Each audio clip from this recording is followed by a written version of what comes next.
Welcome to the Love Below. Tonight I have with me you guys a phenomenal Aaron Mallory, Mr. Let Go. He's going to break us down, ladies. He's going to build us up, ladies, all at the same time. Welcome to the Love Below, Aaron. Hey, how are you? How are you? I'm good. I'm good. So, Mr. Let Go. That's a strong name. Yes, yes, That's a yes. strong name. Um, Tell my audience what is important behind that name and what you're doing with your major platform. Well, the first thing I would easily say is when it comes to people wanting more out of life, most of the time they have a one track mind. They just want to add another person or add more money or add more experiences on top of what they already have. And, they just want more, right? But the biggest issue with all of us is when you add more to something that is already there, it doesn't necessarily work together with what's already there. It's important for you to focus on what you already have in your life, how you feel about yourself, and let those things go first. So I believe in subtraction instead of adding and adding and adding, Mhm. trying to find love. Well, that's not necessarily going to make you happy unless you're already happy. So Right. we have to find out what you already have, like already, and find out what you have to let go of or tweak or change before you start adding more things, Right. because adding more things is just like a big pile of clothes that you had to fold. It's not necessarily a good thing by adding. So I believe in letting things go instead of adding more. You know how they say more money, more problems? Yes. Well, the reason why is more problems is not because of the more money, it's because of the problems that were there have gotten personified by the money. So Yes. you have to focus on the problems before you get the money, or you'll have more money, more problems. So, in listening to a lot of your show, Mhm. um, you talk a lot about childhood trauma, but as it relates to, your own personal journey and being a young man in the household, and some of the experiences that you've had with your mom, Mhm. what was the most important thing that you feel like you had to let go of in order to create this platform? Well, I've gotten therapy, and overall, for me, I had to let go of trying to figure out whose fault it was, whether it was my dad or it was my mom. And the way I let go of that was simply to understand that there's nobody at fault. There's no fault. People make mistakes, people make decisions. And if you continually focus on whose fault it was, you as an individual are never going to be able to move on, because Mhm. even me as a kid, I made a lot of mistakes in my own household as a young person, as I was growing up. So Mhm. if I'm just running around saying, "Oh, it's my daddy's fault, it's my mama's fault," instead of taking accountability for the stupid stuff that I did as a kid, Mhm. I sold drugs, I did all these other things, I did some stupid, violent things or whatever as a young person, not nothing crazy, but Right, right. I've made a lot of mistakes. I've broke some girls' hearts. I've done a lot of different things. So, like sitting there blaming my dad or blaming my mom and sitting here looking at them, and then I'm running around doing the same things that my dad and my mom did when Mhm. they were young. Mhm. I'm not holding myself accountable. So instead of me blaming somebody, I'm simply just looking at my life and comparing it to theirs and Mhm. saying, okay, I'm not going to do it the way they did. So it's not necessarily blaming them, but I'm comparing them to me so I'll know what to do and what not to do. So, what aspects, well, not what aspects, but were there aspects of your upbringing that changed your perception of women as a young man, or has it changed now as an older man? Well, it was just simply I had I don't know what it was. I'm not going to say the intuitiveness, but Mhm. I spent a lot of time watching my mother. Mm-hmm. She was the only person around. I didn't have a big family. And I think because I didn't have a big family, all I can do is pay attention to what my mom did. My mom didn't have a job, so I seen her every day I came home, and I just paid attention. So every time a dude came around, I paid attention to, their interactions or whatever, And one of the things I kept seeing was the type of dudes that my mom was entertaining, you Mm-hmm. know, because my mom was an attractive woman, but the only men that she was actually entertaining was these corner board type of guys. There was a Mm-hmm. guy who one of the founders of the Rainbow Coalition, when it first started way back when I was young, was trying to get at my mom. But he was a short, stocky guy.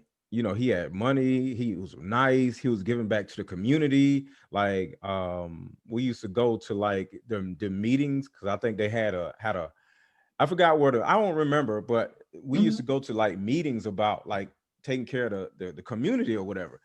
And I could see that as a kid, he was trying to get at my mom. And I went to my mom one time. I was like, "Yo, mom, what about Mr. So and so? Why don't you talk to him?" And she was like, "He's not my type." Mm-hmm. And she went back right back, and that's the thing, I know by observing my mom, I knew what type she liked because all the guys somewhat looked the same and acted the same. And Right. it was kind of sad. And as I got older, because of my ability to be aware of my surroundings, I was aware of my surroundings as I got older. I seen what girls did at school, and I just seen women just deal with the dope boys or the most, the most evil dudes had most of the attention from the women. Yeah. And now, well, not now, but once I got older, I ended up having two daughters of my own. And I looked at things not from, I got to protect my daughters from all these guys. No, I said, I have to teach my daughters how to protect themselves from themselves. Mm. It's not the guys, it's them. So I made sure to love my kids and give them I made a lot of mistakes as a father. I wasn't the perfect father, whatever, but I gave my kids a militant mindset instead of this flowers and bunnies mindset. You know what I'm saying? And I think Yes. it has really worked out for them because my kids are not like a lot of black women. And I'm not saying my kids are different or better or whatever, but there is a difference because they're just black women, right? Mm-hmm. But there is a difference, and I can see that, and we talk about that sometimes. How they're so different, and they are aware of how different they are. So, as a child, Hmm. if you could have said to your mom, you know, I did. this is the type of person I think you should be with, or just not even speaking for just yourself in general, but just children in that situation, because it could be sons and daughters Yeah. where either the mom or the dad could be living that type of lifestyle and then not necessarily considering the fact that these are the lessons that we're putting into the children. These are the same type of relationships that they're going to choose once they become adults. Mm-hmm. If you could just speak for that kid, what would you say? This is the type of person that I want you to look for, or this is the type of person I want you to be in order to find the right person. Well, the first thing is I never believe in telling anybody what they should do. I said on the interview before, I don't care what people do. I don't care Mm-hmm. what my kids do because at the end of the day, I'm not God, and my way of doing things has nothing to do with anybody else. So all I can do is share my perspective with other people. Mm-hmm. So I even have clients. I'm not here to tell you what you should do. I'm here to give you another way that could give you a different outcome. But whether they do it or not, that's on Mm-hmm. them. I do not control other people's narratives. That's actually one of my principles. I have like 14 principles that I help people with as far as in Mm-hmm. my training classes, Mm-hmm. and one of them is I do not control other people's narratives. So I don't tell anybody what they should do. But like I said, I did. I went to my mom and I was like, yo, mom, so and so was trying to get at you. Why didn't you want to talk to him? I didn't say what you should do. I just asked the question. And she said he wasn't my type. And I was like this. walk my butt back in the bedroom and finish playing Atari or whatever it was doing. Playing Run DMC on my radio. That was it. So do you think your daughters are going to seek out a guy like their dad? Yeah, they already have, and they already are. They're fully aware of this also. So yeah, they're fully aware that they're seeking out men like me, and it makes me proud. Now, whether they're 100% getting everything they want or whatever, that's the normal struggle with everybody because I'm single. But overall, they know what they're looking for, and that person is me in other men. Sometimes that could be a beautiful thing. You know what I Hmm. mean? It's a beautiful thing, yeah. We oftentimes do seek out, for daughters, we do seek out a person like our father. Hmm. Sometimes it's good, sometimes bad. You know what I mean? But and that same thing goes for guys. They seek out Yeah. somebody like their mom. So it's so important. Um, Well, I don't think a man should do the same thing as a woman. That's different. ooh, That's talk. We're different than women because we're the leaders. Women are the followers. So I don't think a man should look for a woman that's like his mom. I think that's That's totally a, different. I hear you, but it happens.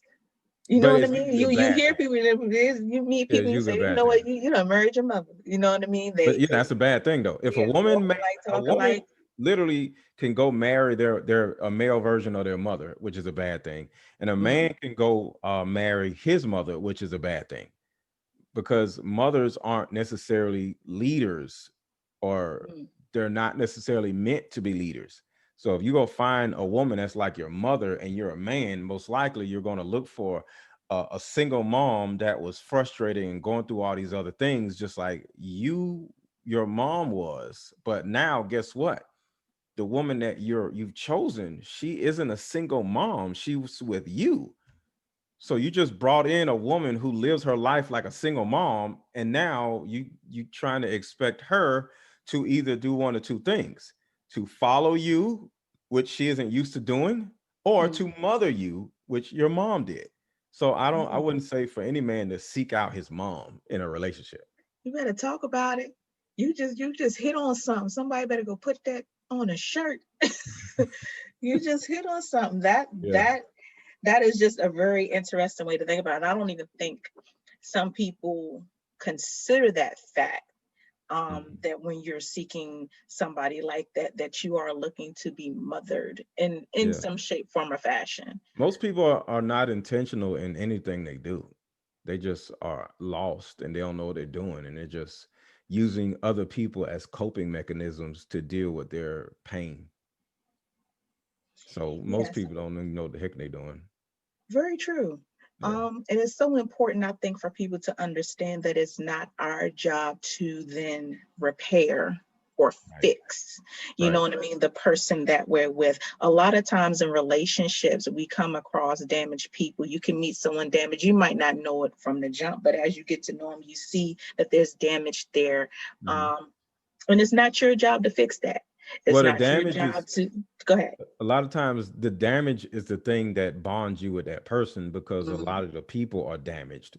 So that's, when they say because I did a video on Instagram where I talked about how men don't love women the same way women love men. mhm, And as I was talking, I just gave a scenario of how a woman would get with a guy, and the guy would be like, oh, I love you, and or something like that. But him saying I love you within 6 months isn't the same love as she is saying when she says I love you, because we just are saying I adore you, you make me happy. But to a woman, and you let me know if I'm wrong, but to a lot of women, when they hear I love you, that means I want to spend the rest of my life with you. I want to spend the rest of my life with you means I want to marry you. Will you marry me? Not I love you. So I think that part may be up to perception. And No maybe man just saying I love you means I want to spend the rest of my life with you. When a like, man says I want to but spend the that's rest of why I my say I life with think you, that's up that's to when it means I perception, want to spend the rest of my because life with you. as a female, I don't automatically think I love you means Oh, you will okay. marry me tomorrow. You know what I'm saying? Yeah, yeah, I'm yeah. sure that there are women who do think like that. Yeah, I can only speak for T Gray. So right. I have that notion. But then too, as a female, which might be, I guess, different, if I say I love you, that doesn't mean that I want to marry you tomorrow either. Okay. There's Okay. definitely a Fair difference enough. to me in Yeah. loving somebody and being in love with Mm, somebody. yeah. I feel like it's levels to this shit. You know what I'm Because saying? I really do. to So, us, it's not about love. mm, It's about utility. Like, can this woman like, fit into my life? I don't care. I want to fall in love, but we don't care about that stuff. We look at utility. We look at like, can she fit into my life? If 10 years go down the road, like, is she gonna just, you know, do this or do that or whatever? She's gonna mhm, gain a whole bunch of weight when she have a baby. It's a lot of utility things that we mhm. look at in a woman. It's not really about love, because we can love everybody that we've been with, you know what I'm saying? So Yeah, love is just whatever to us men, you know. Not saying it doesn't mean anything, but it doesn't mean as much. It doesn't hold weight. That's not the deciding factor to us as men. right, right. I mean, well, they do say that men speak more logic, women speak more emotion. So Yeah. using that word for most women would be, I guess, more emotional. Mhm. Um, I would say from a narrative standpoint, it mhm, fits her narrative and it allows her to move forward in her narrative versus, because I don't think it's about love at all. I think it's about narrative. I mhm, think men are more utility minded when it comes to the opposite sex, when it comes to something long term. And I think with women, I think it's more narrative wise and not love wise when it comes to women. She wants something to go in a certain direction. And as mhm, long as it's going in that direction, she's happy. And love can be a part of it, but it's about narrative. Because I tell women, well, I made a meme. I said, he didn't break your heart, he broke your narrative. mhm. You're just mad that the relationship ended and your fairy tale thought process ended. It wasn't really about your heart being broke. You're just angry that your narrative stopped, or upset or disappointed that your narrative stopped. That's interesting. Yeah. That's It's about interesting. I mean, narrative, do in my you opinion. think that there are some men who also experience that as well, or do Mhm. you feel like it's pretty cut and dry, no gray area? Well, yeah, a lot of times when we get heartbroken, our narrative got cut short. It's not really about love. See, to me, sometimes love and a lot of these other words, they're just there to make us feel better about our crazy decisions. Yes, yes. And Your it's like a decision making justification of process. us doing something stupid. Mm, Not saying that a man shouldn't love a woman, or a woman shouldn't love a man, but we shouldn't be doing anything based on love unless it's our children or our family members. But even with family members, you shouldn't be doing a lot of things just because you love that person, because right. they'll take advantage of you just like a stranger will take advantage of you. So, other than your kids, love has to have an asterisk by it. There it is. That's my next shirt, you guys. Love with the asterisk. You got to put that sub meaning on the back. Love should have an asterisk. Yeah. All right. Well, I hate to have to cut this. I'm enjoying this. This It has was been pretty really, good. really good. But I want to make sure that my audience has an opportunity to make sure that they know where to follow you, they know where to listen to you on YouTube, they everything. So Okay. you go ahead and give your info.